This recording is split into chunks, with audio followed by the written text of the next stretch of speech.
Hello there. Welcome again. We're talking about arbitration this month, international commercial arbitration.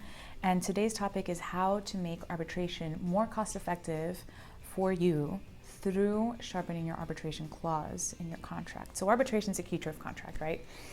The entire way that you go about getting into arbitration is when you've got a deal, you put in a clause at the end instead of saying governed by the law of Florida under the courts of whatever, the jurisdiction of X courts.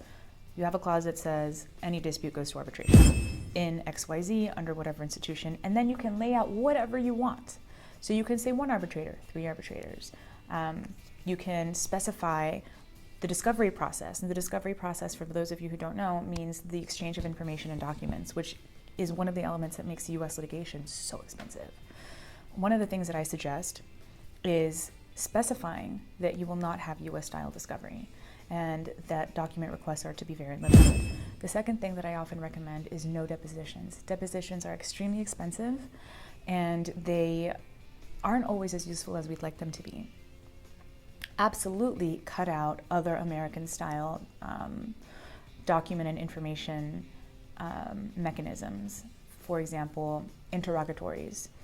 Those are a list of questions that you give to the other side and they have to answer, and it's got to be verified and notarized and all of this stuff, but cut it out.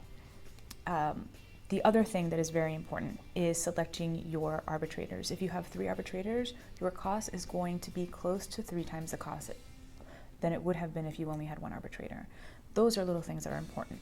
If you expect that any case that comes up is going to be a big, very intense and very complex case, then by all means have 3 arbitrators, but just make sure that it's worth it. Sometimes it's worth it and sometimes it's not. The other thing is location versus seat. The seat of the arbitration is very important from a legal perspective, but that doesn't mean that you actually have to have your hearings there. You can choose to have the hearings somewhere else so people don't have to fly around. That's another cost-cutting strategy that you can use. For any advice on this or other cost-effective strategies in international arbitration or anything else at all related to international arbitration, don't hesitate to call me. Tiffany.